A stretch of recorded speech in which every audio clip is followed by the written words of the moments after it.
then the minute I opened my mouth, I just burst into tears, because this is what happens when you meet the people who were your heroes when you were 9. Welcome back to Hardy's Books. And today, on our new episode of The Books That Made Me, we have a bona fide rock star of the literary world. We do. She has written genres from gothic to magical realism to cookery.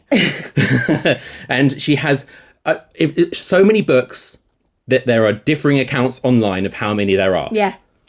In 2022, she was awarded an OBE for services to literature, and more importantly, she was named Pink News Ally of the Year. We liked that. We really liked that a lot. Not only that, considering our show is very not so subtly inspired by Desert Island Discs, we were also just flabbergasted when we discovered, after sending in our request to the author who we're about to talk about in a second, to her, that she has actually already been on Desert Island Discs. Just to add to the sense of, oh my God. Anyway, Joanne, we are delighted to have you. It's Joanne Harris. It's Joanne Harris on the show. Author of Chocolat, famously, also author of many, many books that we discovered. Maid and Mother Crone. Gospel of Loki.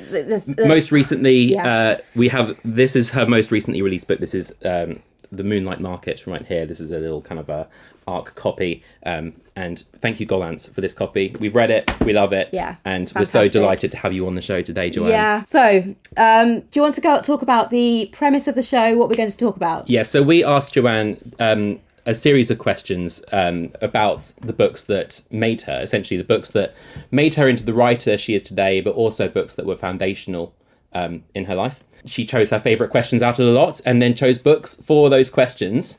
Hopefully by the end of this interview, we'll have a real insight into Joanne Harris and discovering what made you, which books made you. Yeah. So I think, without any further ado, let's stop yammering. Yeah. Let's crack on. So, Joanne, we wanted to start chronologically. So, when we asked you about a book from when you were a small child, you gave us Eagle of the Ninth by Rosemary Sutcliffe. Would you like to talk a little bit about that book and why it's so seminal in your authorial journey? Well, when I was little, I was not allowed to read a lot of different things. I wasn't allowed to read fantasy or sci-fi or horror. But I found that there were certain things that I was allowed to get under the door, and historical fiction was one of them. And there's a lot of exciting, swashbuckling stuff in historical fiction. And I was also allowed to read myths and legends. And so I kind of started on a path which began with world myths and legends, and which sent me into a kind of historical fantasy zone. And Rosemary Sutcliffe is a wonderful writer. And she is particularly evocative about a certain period of time. And The Eagle of the Ninth is set in Britain. And it follows the adventures of a young man who has lost his father, who was a Roman centurion. And shame came on the family because the legion lost the eagle. And so he goes north with his friend, his slave, Esker, to try to find this eagle. It's a wonderful story, and it's extremely evocative. And it's full of, well, pretty much everything that I loved. Well, the Ninth Legion, being the legion that the book centers around, is one of those great kind of lost, those mysteries of history. What happened to it? Nobody knows. Nobody knows, and there are lots of ghost stories. Actually, I mean, those ghost stories are pretty much around the place in Britain where I live. I live in Yorkshire, and so a lot of that setting, that background, that atmosphere really resonated with me. And I was just obsessed. As a child, I was constantly wanting to run away to join something or other, to run away to sea, or to go looking for something. And so I constantly imagined myself on that adventure doing that. Yeah, same. Oh, that's wonderful, yeah. I was noting there, as you said at the start, about your parents not allowing you to read certain genre fiction. And I'm wondering whether you took anything about the character of Tom Argent from the Moonlight Market, who is not allowed to read anything, any fantasy when he's a... Well, yes, I mean, Tom is quite an annoying young man in many ways, but he does have a few things in common with me, in that his passion for photography and his kind of buried romanticism, which his parents have tried to kill by not allowing him to read certain things because they're afraid that he is going to get fanciful ideas. years, and that is very much taken from my childhood. I think I was very much guided onto the path of things that were improving in intellectual terms, and things that weren't judged to be improving I was steered away from. And because I was a daydreamer anyway, and because I was constantly getting in trouble in school for being too imaginative or being in a different zone to the one the teacher wanted me to be in, I mean, I kind of took a bit of that and put it into Tom. Aww. I remember you, obviously there's the famous expression of write what you know, but also I remember in your book on writing right here, Bill plug there, that you also talked a bit about writing outside of what you know and discovering and talking to people to learn about the cultures or the areas of or history that you're writing in, and that contextualizing being very important in what you write. Can you talk a bit about your journey of doing that? Because you've covered so many kind of genres and areas in, how have you approached writing areas in which you don't know? Well, I think really being a writer is all about being curious and being listening to other people's stories and learning all the time. So I think write what you know is a very limiting concept. And I don't think it was ever really meant to be write what you know, because otherwise there are all kinds of areas of fiction where really nobody who writes crime would be anywhere in the public. That's true. 100%. I think write what you know is about emotional realism. And so there are certain things that I would not have been able to write about from a personal perspective until I had experienced them. And parenthood is one of them. And I wouldn't expect somebody to write about being in love unless they'd experienced being in love. But I also think that it's although I'm all for research, I don't expect people to go out and kill somebody before they can write a murder mystery.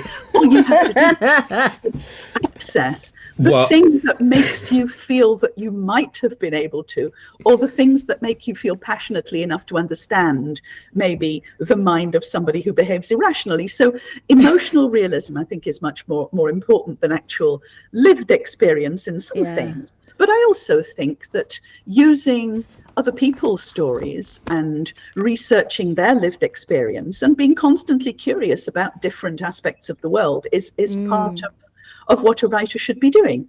So I've never really stayed in the same place in terms of what my writing has been doing. I've followed the things that I've been passionate about, but I'm also constantly discovering new things to be passionate about.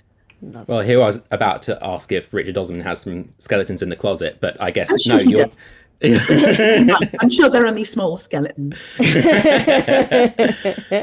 Well, thank you very much. Should we move on to the next question? Yeah, so for a book that you wish you had written, you have said Something Wicked This Way Comes by Ray Bradbury, which is a book that both Ross and I have read and love. And when I saw it on your list, I thought, yes. I also noticed you qualified this as well. You don't envy other people's books. But would you like to tell us a bit more about Something Wicked and how it made you feel when you were 10? Wonderful book. Yeah. I'm so glad you picked this book. I mean, I don't really get book envy in that I'm very happy to write my own books and to let other people have written theirs. But if I could write something that made me feel the way I felt at 9 or 10 when I first read Something Wicked This Way Comes, then it would make me very happy, because it was one of the books that started me on this path to wanting to tell stories. And I have a particular soft spot for Ray Bradbury. I think he was the first author that I became aware of as a real person, as opposed to just the name on the spine of books, because where I lived in Barnsley, you didn't meet authors, you didn't hear about what authors did. You didn't bother learning about the little tiny blurb that said so and so is 65 in California or whatever. They were nebulous people, but Ray Bradbury always struck me as somebody who had a great vibrancy on the page and a personality that comes out in everything that he writes. And 100%. He is peerless when he writes about childhood. And you can tell, I could tell even as a child, that this was somebody who had very vivid memories about what it was like to be a child, but hadn't sweetened them in that kind of way that adults sometimes do. So he understands very well the stuff that's going on under the surface of childhood that adults don't see. But he also understands this tremendous enthusiasm about life, which I think he shared until the end of his own life. He was constantly working right until the day he died. And there was still, even in his final work, this tremendous sense of wonder at everything. And Something Wicked This Way Comes is a wonderful entry point, I think, for a child to get into Ray Bradbury. It's a story of two boys who are great friends, but who are diametrically opposed in terms of personality, and a circus, a magical circus that rolls into town mysteriously, which effectively grants wishes, but in the worst possible way. Yeah. And the chief of the circus is Mr. Doc, who is the puppet master. And we're not quite sure exactly what the people of this circus are, but they are the autumn people, and they represent everything which is wild and dangerous and belongs to Halloween and the dark.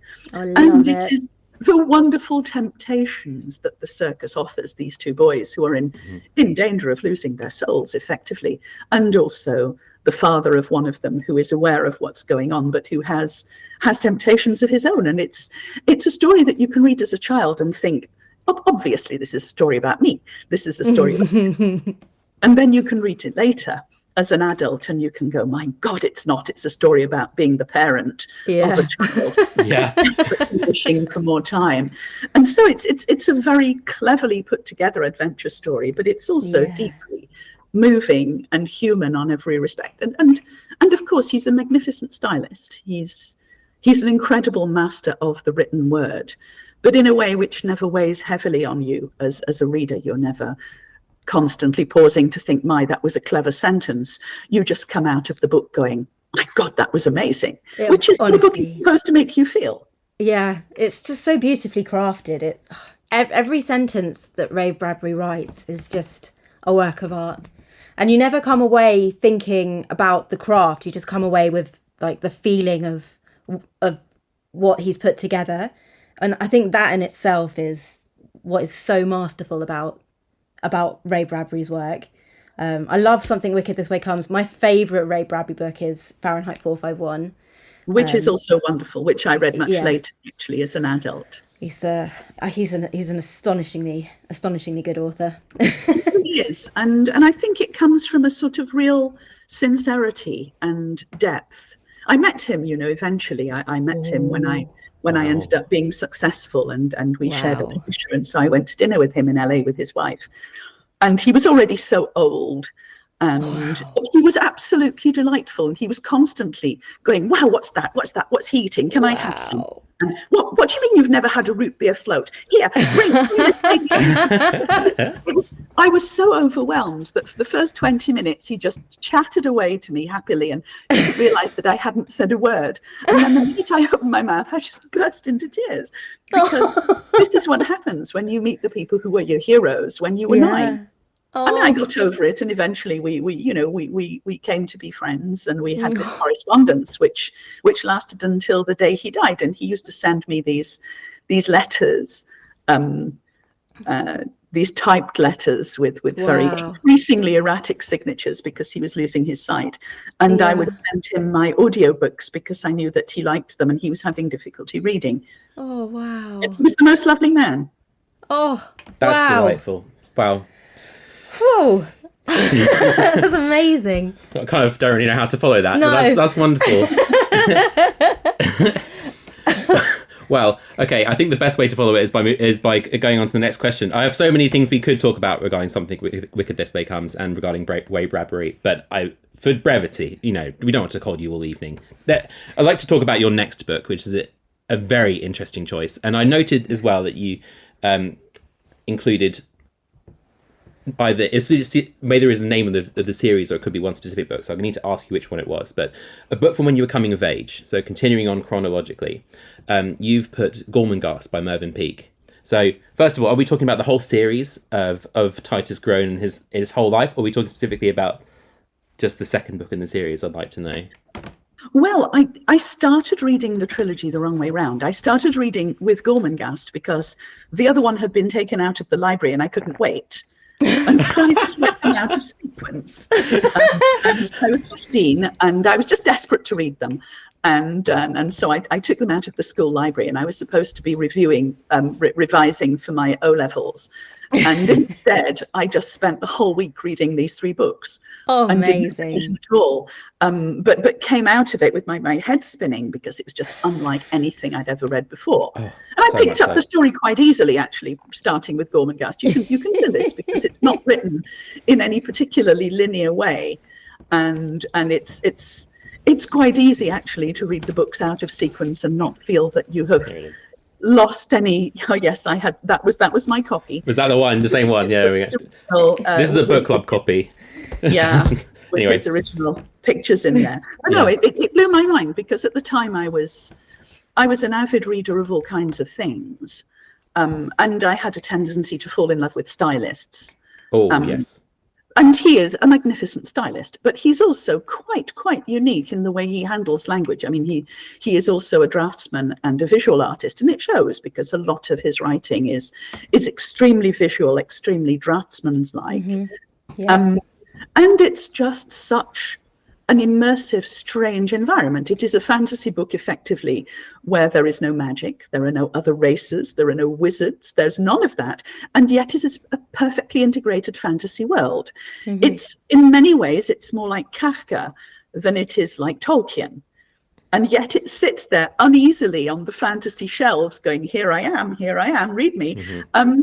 And I have reread it at fairly regular intervals since then, since I was 15. And I mean, like all really good books, it evolves as you grow and you see different things. When I was 15, I automatically assumed that this book was about me, because I was fuchsia, and that was that was the closest insight into my character that any person in literature had ever come. So I just assumed that the book had been written for me.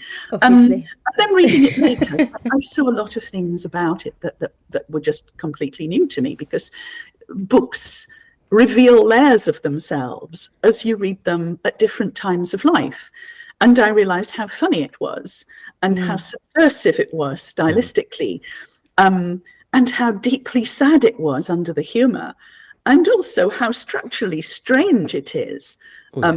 And I also found out about Peake and his declining health and his illness, and I realized that the strangeness was somehow part of that. It was in some ways an expression of that. And I came later to believe that the whole of Gormenghast, the space, the construct, I came to believe that it was a kind of literary expression of the state of depression that he occupied.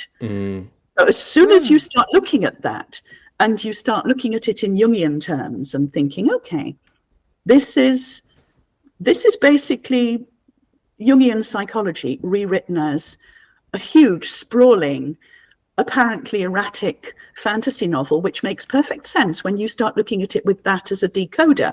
So the skeleton key to me, to Gormenghast, was Jung, who I discovered later when I was studying German at Cambridge, and did a lot of psychoanalysts, as it happened, because they were quite fun and I was interested. Wow, so I've fascinating. never made that connection. When I was 15, I wasn't thinking along those lines at all. I was just thinking, my God, this is a guy who uses words that I don't know. And this is already extraordinary enough as it is. I can plot the line here from Bradbury to Mervyn Peake as well, because in terms of their style is very much, it's about the impression created from the words, not specific. If you were to take every word literally on the page, then it would make absolutely no sense whatsoever. You're not supposed to. It is an impressionistic language. Exactly. It is supposed to make you feel something rather than make you analyze the precise meaning of the phrase.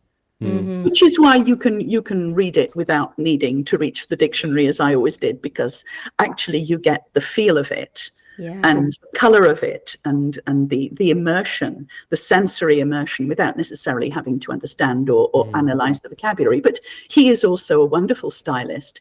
He's somebody who makes fireworks with language. And I was just drunk with the idea that you could do that, because it was a fairly new concept to me, that there were people who could do these amazing dramatic things with words. And immediately I was thinking, right, I want to do that.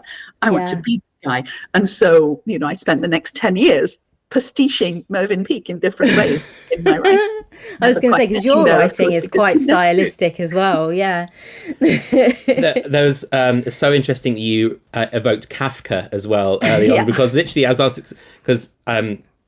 we were kind of just, as we were doing our notes and planning it, I was kind of talking to Laura about how we could segue some of these things, and I was saying that it is an incredibly Kafka-esque book in terms of how everything relies on these really ornate, silly traditions. Mm-hmm. Absolutely. The wheels of the bureaucracy of Gormenghast turn so slowly, and there are people who live there who are in charge of the traditions. That's their whole job. Things are so old that historically have lost all meaning, except that there is a tradition in place. Yeah. And at the same time, it's very British, but also it comes from his experience of the world, which was vast. And he brought in a number of different cultural experiences that he'd had, but also the fact that Gormenghast exists as a fully formed entity in its own right, but that the world outside is virtually non-existent. Mm-hmm. And the reason why a lot of people have problems with Titus alone is that Titus leaves Gormenghast.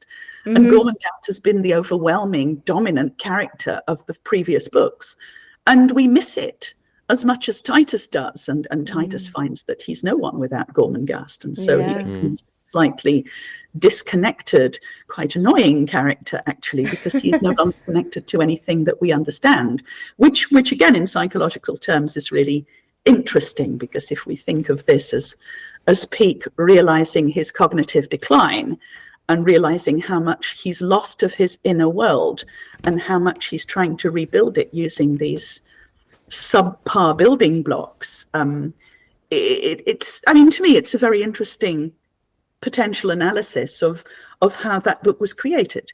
You've made me want to go read it again. Beautiful things in it too. There are some stunningly beautiful passages of writing in there. Yeah. It's extraordinary. Interesting. I was, as we were talking about traditions and rituals, and moving on from a book that covers so many of these grounds onto a book with a protagonist who uses rituals and traditions to protect herself. You've listed for a book you wish you could read for the first time all over again.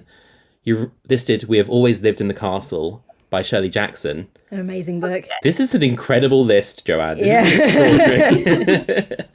Well, I do read a lot of stuff. Actually, I discovered Shirley Jackson relatively late in life. I remember talking to Naomi Alderman, who is a pal of mine from way back. And she said, oh, you must have read Shirley Jackson. I said, no, what has she written? And she went, oh my God, I'm so jealous of you, because now you get to read her for the first time. And this is why your question resonated with me, because actually this is exactly how I felt. You know, I felt that, wow, there's all this new stuff to discover. And I realized that I had read one story of hers before as a young child, and I had loved it, but I hadn't connected it with any author name, because I didn't in those days. I just used to read stories, and I would remember the story, but not the author.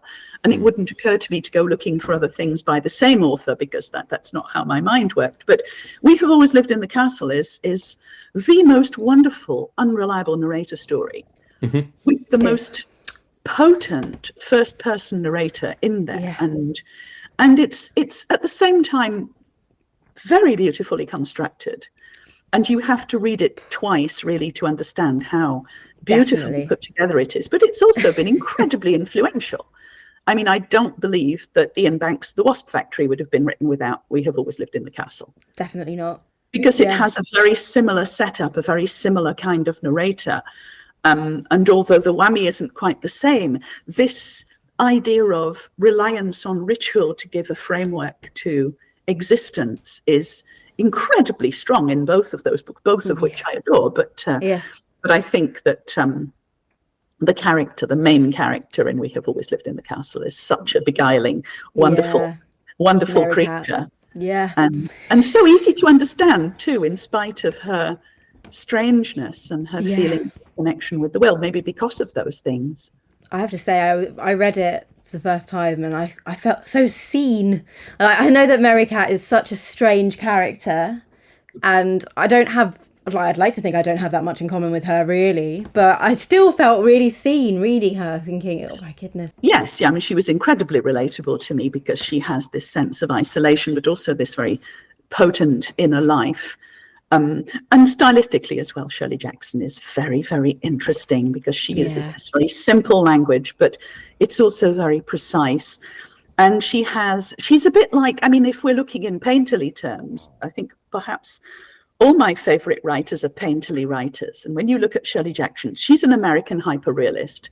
She has this tremendous gift of observation, but everything that she paints is slightly trippy and slightly off kilter, and you're not sure what's wrong with it, but there is something wrong with it, and that can create a deep and disturbing sense of unease for the reader, where you're constantly thinking, well, this is very normal, why does it upset me, why do I think it's just slightly uncanny. Oh, that's such a good point. I'd not thought of it in those terms, but when you say it, it makes perfect sense. There's a connection, I think, there as well that we haven't talked about, which is your recent oeuvre of books has been, you've been leaning into folklore a lot and into myths and legends. And child's tales. I feel like We Have Always Lived in the Castle is the ultimate tale of how a haunted house comes into being. Yes, absolutely. It's almost she's a folk horror writer by some other name. She is, yes, and she is also the writer of the best haunted house novel ever written, which is Haunting of Hill House, which again it's particularly disturbing because because so little happens, and yet it happens in such an alarming way and such a slow and ominous way. And of course, we've got another really good, unreliable narrator, so you're never quite sure what's going on. I'd not made that connection that she'd written Haunting of Hill House. No, I was just like, oh yeah. That's I feel like when you come out of We Have Always Lived in the Castle, is you kind of feel like you have the building bones of what would then become a story that we share between, like, you know, Jim Nightshade and Will in Something Wicked This Way Comes, of like, you know, that house, there was the arsenic poisoning in that house, and it's such a wonderful setup and wonderful. That's where the Blackwoods used to live. That's where the Blackwoods. This is how urban folklore evolves. Exactly. And so this strong sense of connection and community is absolutely right, because these are the stories that we make up and the stories that we pursue. These are our evolving folklore. Which is why I'm so interested in folklore, because it is not something that's rooted in the past. It is something that's always happening to us.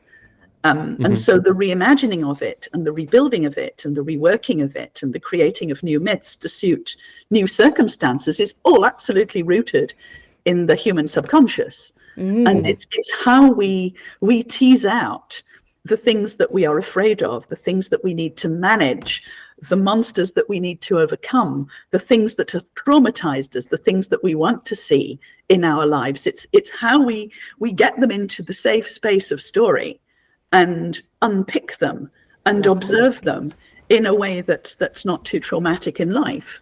I think I might reveal myself as a bit of a weird person here, Joanne, but I feel like I actually collect books of like UFO books, because I feel like it's the ultimate modern folklore. It's No, absolutely. No, this is the evolution of folklore. And when if you look at something really essential to folklore, the monster, and if we look how the monster has evolved from Grendel to Spring-Heeled Jack to UFOs and visitors from space, and you know that there is always it's always an expression of something else. It's the secret language of the human subconscious. And so yes, I mean, my mother, when I was a child, had a subscription to the Reader's Digest, and so we were always getting these big books from the Reader's Digest at tremendously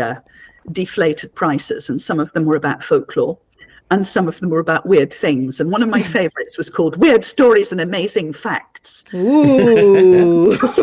Digest, my mother never twigged that it was actually about the occult and about all sorts of other things, and I just devoured this book. I think I still know it by heart.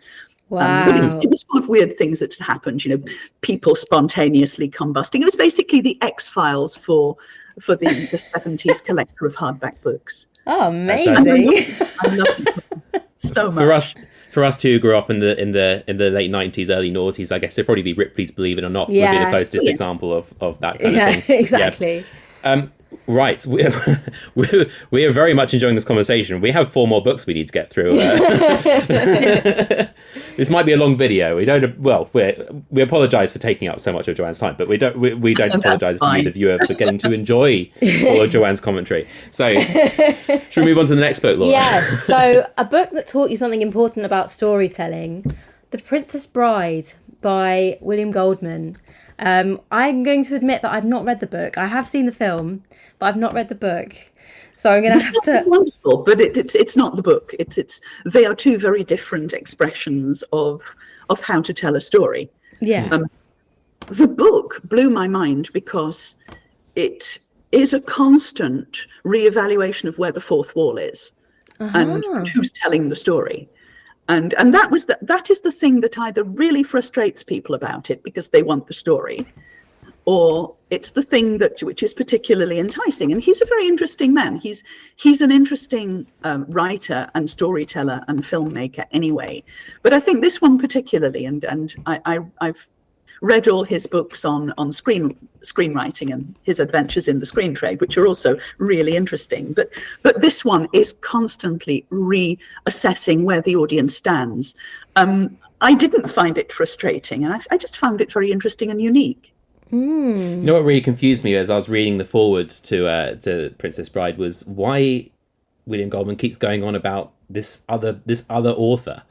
Morgenstern. It doesn't exist. It really confused me. I wonder if you could go just for people who haven't read The Princess Bride, kind of maybe kind of explain a little bit more about how that framing narrative works and the kind of structure of it, because it's so strange and so unique. It's very strange and very unique, and I wouldn't like to spoil it for people too much, but much of it is a representation of what is said in an imaginary book by an imaginary writer. And so you've got it's a version of that classic, I know a tale that was told to me by a sailor in a pub. It's that kind of story. So that's one of the techniques that it uses. It does it in a very kind of amusing, kind of, subversive way. But that's what it is. And you don't just read it for the story. You read it also for the way the narrator approaches the story, which is lots of fun. It's another unreliable narrator story in a way, but with 2 unreliable narrators. One is the book, which has its own identity altogether. But yeah, as a child, I would have gone looking for the book and been terribly disappointed. It's something like Jonathan Strange and Mr. Norrell. Oh, that's Ross's favourite book. That's literally one of my favourite books. It's a great book, but it also, the way she uses footnotes is very much the way he uses that particular narrative form. I remember when I first read that book, I remember thinking, why is it not all footnotes? And that was the part in me that would have quite liked The Princess Bride just to get on with the story. But also it's an part of the way the book is built, which is wonderful. Well, you've evoked Susanna Clarke now, so I'm a very happy man. Knowing that she is in your favourites as well. I love that book so intensely. It's again the sort of an exercise in style. Sorry, this is about your books, not mine. I'm totally happy to talk about Susanna Clarke too, because I love her too. And it's funny how many intersections there are in these things, because nothing exists entirely alone. Even the things that seem so original that they couldn't possibly be linked to something else, there's always a link in the chain you can find somewhere. Yeah, 100%. Let's move on. So we have another book here. We wanted to give you an opportunity to talk about something completely different. And you chose one book that was different to all the rest of these, which is a book that makes you think. And for this one, you chose a non-fiction book, which is Pieces of Light by Charles Verney-Hugh. Such an interesting choice. Very interesting. It is interesting, but I mean, it is a book that stayed with me for years. Some years ago, I judged a science prize, and it was like 150 popular science books that I had to read over a period of about 9 months. And the entire rest of the panel was all actual scientists, and then there was me, and I think I was there just to make sure that the person in the street could read these books and understand something about them. And it was one of the books that was shortlisted. It didn't win, but it is the one that stayed with me most. Possibly because the one that did win was about the Higgs boson, and however many times I can read books about the Higgs boson, I still come away not knowing anything about the Higgs boson. So this is a book about the brain, and its basic, relatively simple premise, but which raises an awful lot of questions, is that, we tend to think of memory as being a video clip of things that we can keep taking the video clip and watching it, and that's how we replay memory, except that's actually not how the brain works. Every time the brain accesses a memory, it does it in little random synaptic emissions inside the brain, and depending on what state of mind you're in when you evoke the memory will and can change. So particularly if it's a difficult or an early or a traumatic memory, there is a kind of shifting algorithm to how you will recall it. So perhaps, 10, 20 years later, you will recall it in a completely different way to the way it happened. And this is how memory works. It has these drifts and shifts. And I mean, what I found particularly interesting about the book was that it basically puts a big question mark on any kind of eyewitness testimony. Because it is perfectly possible to remember something which didn't happen, or remember it in a different way to somebody else's memory of it. And this is not a judgment or saying that people are lying. It's just saying this is how our brains work. This is how we fill in spaces when we have lost a memory. And I was reading it at the time that my grandmother had Alzheimer's, and I could see how it was relevant to the way she created new memories to fill in the gaps. In her mind. And I was absolutely fascinated by this. And there were a lot of case studies in there too, but also just this idea that memory is not something that is objectively correct or incorrect. It is entirely about perception and mood and experience and potentially trauma. And also the number of times that memory has been accessed, which is why when my mother tells the same story about me when I was a child to my brother, he now thinks he was there, even though he wasn't born, and he doesn't remember it. He remembers the story well enough to believe that this is a true memory. And so the whole of that book made me think so hard about narrators and their experiences and perceptions that I've been writing about it ever since. And it's been in a lot of my books. It's found its way into a lot of my thrillers. Because a lot of them are about memory and perception in one way or the other, and how we can't necessarily rely even on the things we think are absolute, which to me is a just fascinating concept. And it's great, very accessible too to a non-scientific reader. Joanne, have you read Exhalation by Ted Chiang? No, but I'm going to now. Okay, I've got it behind me. I don't know if it's in the camera, but basically, there's what you said at the start really reminded me of a short story from Exhalation, which is essentially about a device that's invented to allow people to record their memories precisely as they were, and basically how that memory working in that way completely changes essentially how we interact with each other. And it is, I think if I recall rightly, it's about a father and his memory of how an argument went with his daughter, and that she has it, she can watch it back, and it's such a fascinating short story. The rest of them are also brilliant, but I wonder if you would also really enjoy that one. I shall definitely read it, yes, because it's a fascinating concept, and the idea that truth has to be absolute, and that if there is a witness testimony to something and it doesn't tally with facts, then that person must be lying. All these things that we are kind of led to believe, these binary options, are brought into question, which is something that I think is absolutely worth thinking about. Something completely different. A book that's helped you when you're in a bad place. And this is another one that I've read and absolutely loved. And I'm so happy that you put this on your list. It's The Monk and the Robot series by Becky Chambers. Yeah. I love A Psalm for the Wild Built. I just finished it recently, and it's just such a lovely, lovely little book. Would you like to talk a little bit about why you love this book? I think I love everything Becky Chambers has written. Yeah. I read all her books. They're on order as soon as I know that they're going to happen. And I mean, she has revolutionized the concept of science fiction, because she has made science fiction a basically non-confrontational tapestry, whereby the real interest is not the confrontational drama or the space battles or all the things that made traditional science fiction very much a male-dominated area, but she has gone instead to philosophical places which very few other people have gone to. And I mean, these books are just adorably wholesome, but also very profound and thoughtful and evocative. And I heard the genre described as hope punk.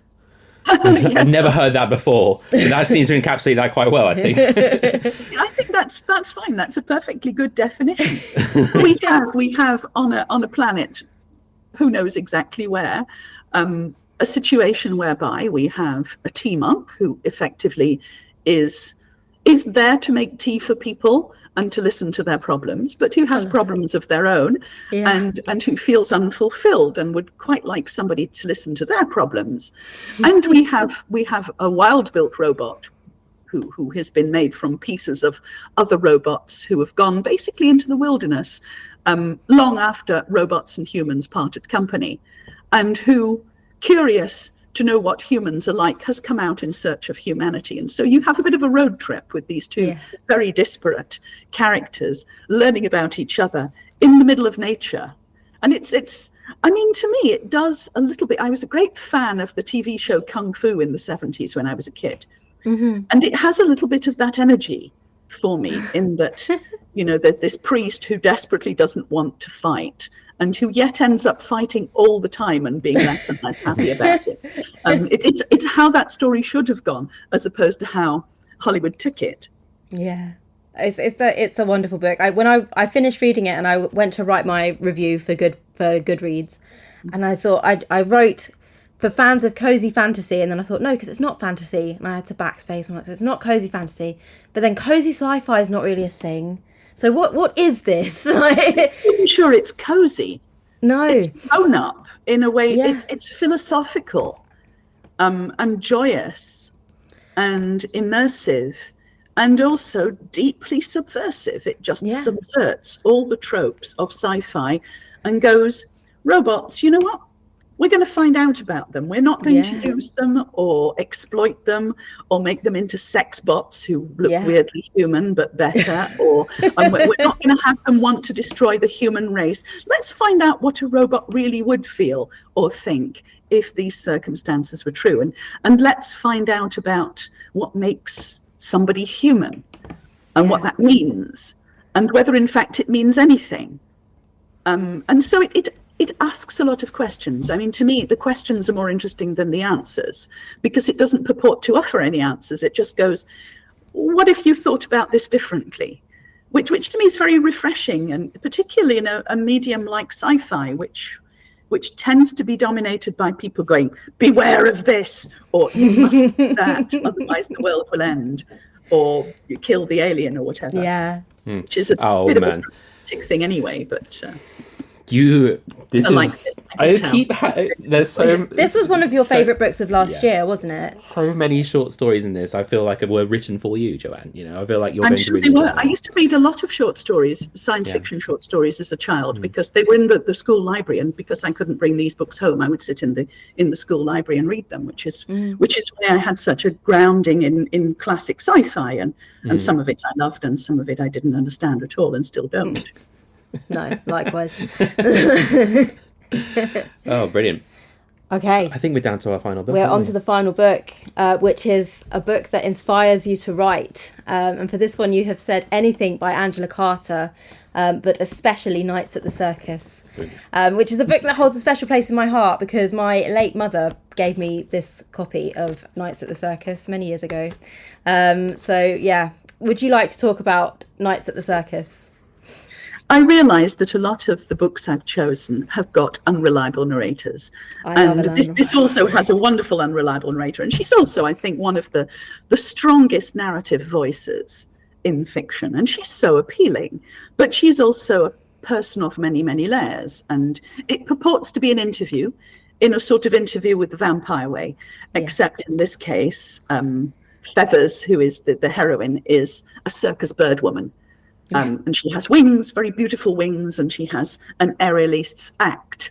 And we are not quite sure whether her wings are real or not, and nobody knows, and she has never really told anybody, but she tells her story very much as if she was born that way. And she has this wonderful capacity to be graceful and appealing, and also to be profoundly coarse and cockneyish. And the poor young man who is interviewing her is at the same time besotted and fascinated by her, because he's never quite sure what to do with her, because she won't fit into any of his ideas and assumptions of what a woman ought to be. And so she's at the same time powerfully attractive to him, but also she smells mysteriously of fish, has all these terrible habits, like putting out her cigarettes in the face cream, and just this wonderful, exuberant narrative voice, which is all about growing up in a brothel, joining the circus. It is every Victorian trope set free and allowed to fly, effectively. What the Victorians could have been if they hadn't been so sexually repressed. Yeah. It's a wonderful book. Absolutely. It's a fantastic book. And also she is one of the great stylists again. I mean, I keep going back to this, but she is able to paint the most wonderful pictures with words, and she has this tremendous visual appeal, without actually losing any of her capacity as a storyteller, because you get extremely good stylists who phrase by phrase write with this angelic beauty, but who can't carry a story. And this is not Angela Carter's problem at all. She's perfectly capable of telling a story which is very finely constructed, which has terribly appealing characters, but which is also written in this deeply engaging literary style. And I love that about her, because the literary world has quite a lot of people who feel that plot is a sort of secondary adjunct to being a writer, and that actually creating the perfect sentence is what we should all be doing. But actually, there's no point creating the perfect sentence if nobody wants to read it until the end of the book. 100%.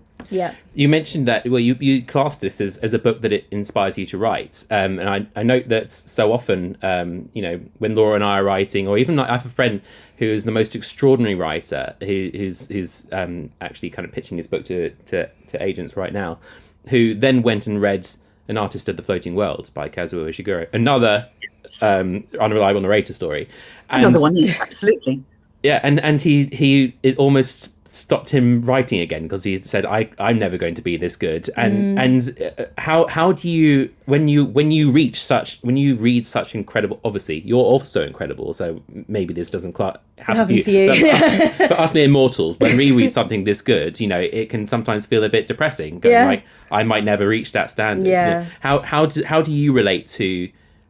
I see a quizzical look on your face that belies a flaw in the question. I'm intrigued to hear you talk about it. Good. It's a question. It's a stage that I went through during my development. I used to desperately want to be other people, and it took me a long time to find my own authorial voice. Yeah. Because I wanted to be Mervyn Peake, I wanted to be Nabokov, I wanted to be Bradbury, and so I would write things in their style and pastiche their style. I got very good at it, and it was a good thing to do, because it's actually a very good education to somebody to try out people's styles. And in the same way that fanfic, even though it's a lot of fun in its own end, can also be a really good way of exploring things in a safe space that somebody else has created. But eventually I found a voice of my own. And I thought, well, I'm never going to be these people, but I'm going to try to be the best version of me I can be, and to keep learning and to keep adapting and to keep doing new things, which is what I've always tried to do. But no, I mean, to me, nothing that somebody else achieves diminishes me at all. I just think it's great that it's out there in the world, and that it can be shared with people, and that it will hopefully be a springboard for other people to go, well, I want to make somebody feel the way I felt when I read that for the first time. And I think that's something that the more we can put stuff out into the world that makes people feel like that, the better the world is going to be. And I genuinely believe this. And so I don't have that sense of impotence or jealousy in front of other people's talent, because they are them and I am me. Wow. What a great place to draw this to a close. But before we let you go, Joanne, first of all, thank you so much for coming on and talking to us. Thank you. It's been a pleasure. Really, it has. Thank you so much for coming. It's been huge joy to listen to you. Yeah. But before we let you go, on Desert Island Discs, you were asked 8 albums and then a book and a precious object to bring with you. Now, we refer viewers to Joanne's episode of Desert Island Discs for her album. But we'd like to ask you, we before we started the call, we were talking a bit about your shed. And we were talking about how the shed might be a state of mind. Absolutely.